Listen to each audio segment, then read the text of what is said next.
Παρθένα Μαρία, η ευσεβία μου είναι γνωστή, εκκλησιάζομαι και κοινωνώ.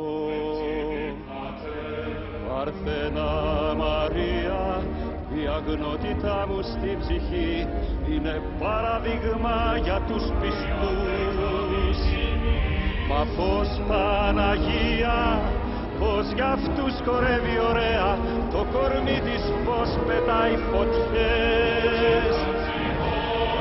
Τη νιώθω, τη βλέπω, ο ήλιος στα μαλλιά της δει και χάνω τα μυαλά μου ο λογικός.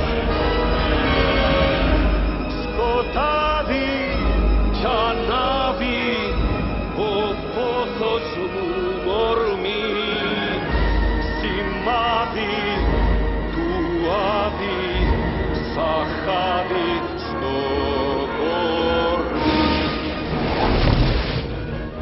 Μα είμαι αθώος, δεν φταίω εγώ, φταίει η τσιγκάνα, αυτή η φωτιά είναι θα καώ.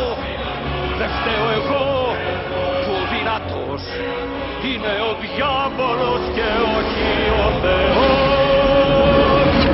Παρθένα Μαρία, τη μάγισσα ετούτη εδώ, μην την αφήνεις στις ψυχές να καίει.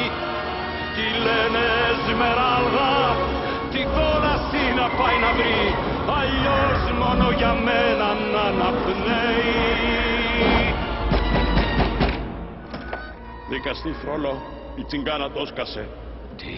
Δεν είναι πουθενά στην εκκλησία. Έφυγε. Μα πώς? Δεν πειράζει. Φύγε ηλίθιε.